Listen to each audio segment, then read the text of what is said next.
സാത്താനെ അന്ധമാക്കുന്ന ഐക്യ പ്രാർത്ഥന ചൊല്ലിക്കൊണ്ട് നമുക്ക് ഈ വചന വായന തുടങ്ങാം.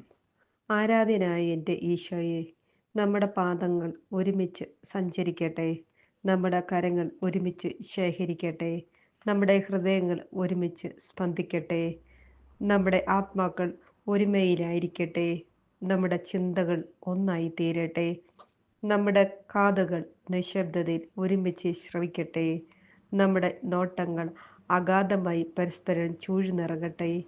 നിത്യപിതാവിൽ നിന്ന് കരുണ തേടുവാൻ നമ്മുടെ അധരങ്ങൾ ഒരുമിച്ച് പ്രാർത്ഥിക്കട്ടെ.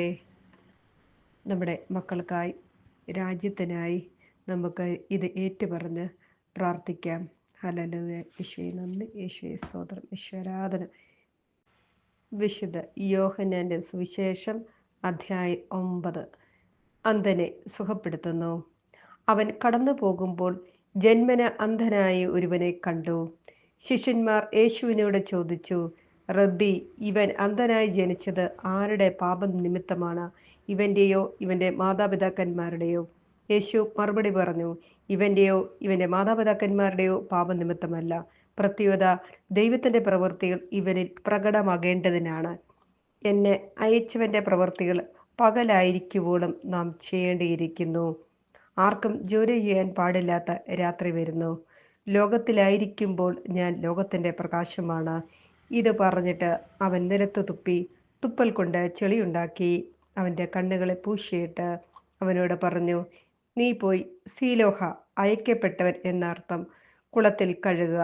അവൻ പോയി കഴുകി കാഴ്ചയുള്ളവനായി തിരിച്ചു വന്നു.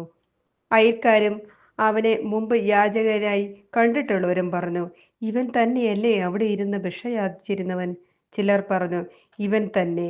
മറ്റു ചിലർ പറഞ്ഞു, അല്ല, ഇവൻ അവനെപ്പോലെ ഇരിക്കുന്നു എന്നേയുള്ളൂ. എന്നാൽ അവൻ പറഞ്ഞു, ഞാൻ തന്നെ. അപ്പോൾ അവർ അവനോട് ചോദിച്ചു, എങ്ങനെയാണ് നിന്റെ കണ്ണുകൾ തുറക്കപ്പെട്ടത്?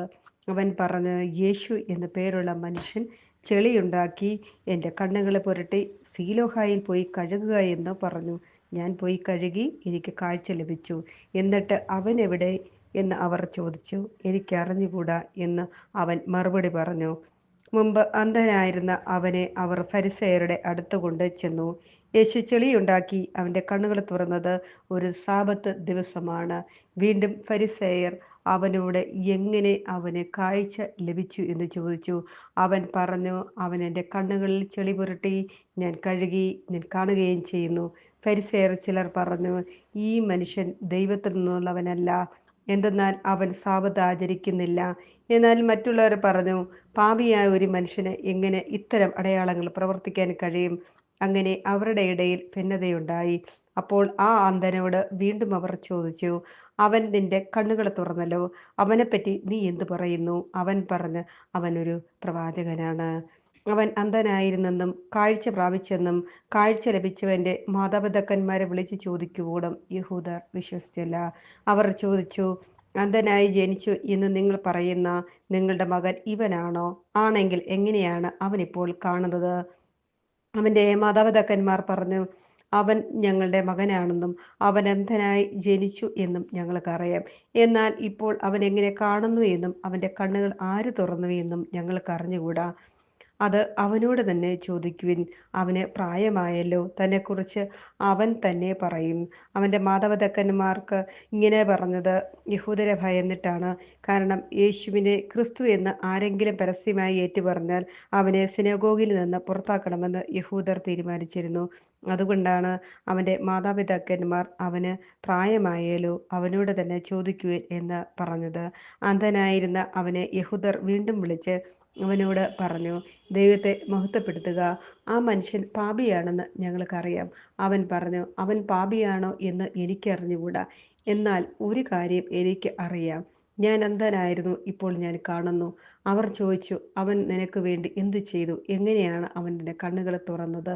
അവൻ മറുപടി പറഞ്ഞു, നിങ്ങളോട് ഞാൻ പറഞ്ഞു കഴിഞ്ഞുവല്ലോ, അപ്പോൾ നിങ്ങൾ കേട്ടില്ല. എന്തുകൊണ്ടാണ് വീണ്ടും കേൾക്കാൻ നിങ്ങൾ ആഗ്രഹിക്കുന്നത്? നിങ്ങളും അവൻ്റെ ശിഷ്യരാകുവാൻ ഇച്ഛിക്കുന്നുവോ? അവനെ ശകാരിച്ചുകൊണ്ട് അവർ പറഞ്ഞു, നീയാണ് അവൻ്റെ ശിഷ്യൻ. ഞങ്ങൾ മോശയുടെ ശിഷ്യന്മാരാണ്. ദൈവം മോശയോട് സംസാരിച്ചു എന്ന് ഞങ്ങൾക്കറിയാം. എന്നാൽ ഈ മനുഷ്യൻ എവിടെ നിന്നാണെന്ന് ഞങ്ങൾക്ക് അറിഞ്ഞുകൂടാ. അവൻ മറുപടി പറഞ്ഞു, ഇത് വിചിത്രമായിരിക്കുന്നു. അവൻ എവിടെ നിന്നാണെന്ന് നിങ്ങൾ അറിയുന്നുമില്ല. എന്നാൽ അവൻ എൻ്റെ കണ്ണുകൾ തുറന്നു. ദൈവം പാപികളുടെ പ്രാർത്ഥന കേൾക്കുകയില്ലെന്ന് നമുക്കറിയാം. എന്നാൽ ദൈവത്തെ ആരാധിക്കുകയും അവൻ്റെ ഇഷ്ടം പ്രവർത്തിക്കുകയും ചെയ്യുന്നതിൻ്റെ പ്രാർത്ഥന ദൈവം ശ്രവിക്കുന്നു. അന്ധനായി പിറന്ന ഒരു മനുഷ്യൻ്റെ കണ്ണ് ആരും തുറന്നതായി ലോകാരംഭം മുതൽ ഇന്നോളം കേട്ടിട്ടില്ല.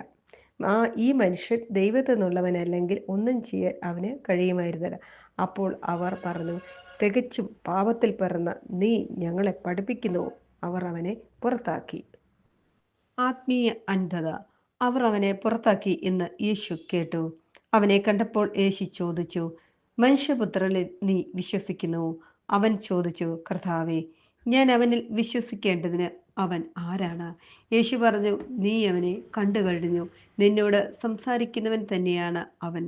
കർത്താവേ, ഞാൻ വിശ്വസിക്കുന്നു എന്ന് പറഞ്ഞുകൊണ്ട് അവൻ യേശുവിനെ പ്രണമിച്ചു. യേശു പറഞ്ഞു, കാഴ്ചയില്ലാത്തവർ കാണുകയും കാഴ്ചയുള്ളവർ അന്ധരായി തീരുകയും ചെയ്യേണ്ടതിന് ന്യായവിധിക്കായിട്ടാണ് ഞാൻ ഈ ലോകത്തിലേക്ക് വന്നത്. അവൻ്റെ അടുത്തുണ്ടായിരുന്ന ഏതാനും ഫരിസേയർ ഇത് കേട്ട് അവനോട് ചോദിച്ചു, അപ്പോൾ ഞങ്ങളും അന്ധരാണോ? യേശു അവരോട് പറഞ്ഞു, അന്ധരായിരുന്നെങ്കിൽ നിങ്ങൾക്ക് പാപമുണ്ടാകുമായിരുന്നില്ല. എന്നാൽ ഞങ്ങൾ കാണുന്നു എന്ന് നിങ്ങൾ പറയുന്നു, അതുകൊണ്ട് നിങ്ങളിൽ പാപം നിലനിൽക്കുന്നു. ഈ വചന ശ്രവണത്തിലൂടെ നിങ്ങളുടെ കുടുംബവും സമൃദ്ധമായി അനുഗ്രഹിക്കപ്പെടട്ടെ എന്ന് ഞാൻ ഈശോയോട് പ്രാർത്ഥിക്കുന്നു. വീണ്ടും അടുത്തതുവരെ കണ്ടുമുട്ടുന്നത് വരെ നമ്മൾ പ്രാർത്ഥനയിൽ പരസ്പരം ഓർക്കാം. ഞാൻ ഡോക്ടർ ബിസ്നി കുട്ടിക്കാനം. എൻ്റെ ചാനൽ സബ്സ്ക്രൈബ് ചെയ്യുകയും ലൈക്ക് ചെയ്യുകയും ഷെയർ ചെയ്യുകയും കമൻറ്റ് ചെയ്യുകയും ചെയ്യണമേ. ഒപ്പം തന്നെ എൻ്റെ ദന്തൽ സംബന്ധമായ അറിവുകൾക്കായി എൻ്റെ ചാനൽ നിങ്ങൾ വിസിറ്റ് ചെയ്യണമെന്ന് ദൈവനാമത്തിൽ അഭ്യർത്ഥിക്കുന്നു. ഓരോ ഡോക്ടർമാർക്ക് വേണ്ടി കൂടി നിങ്ങൾ പ്രാർത്ഥിക്കണമെന്ന് കൂടി ഞാൻ അഭ്യർത്ഥിക്കുന്നു.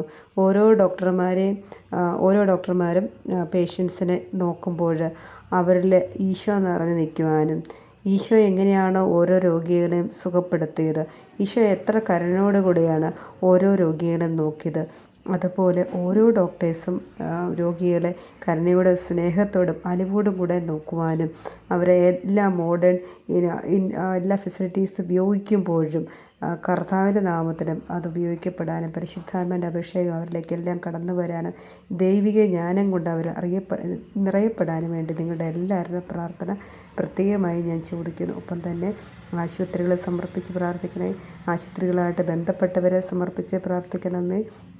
പിന്നെ ദന്തൽ മേഖലകളെ നിങ്ങൾ സമർപ്പിച്ച് പ്രാർത്ഥിക്കുമെന്ന് ഞാൻ വിശ്വസിക്കുന്നു.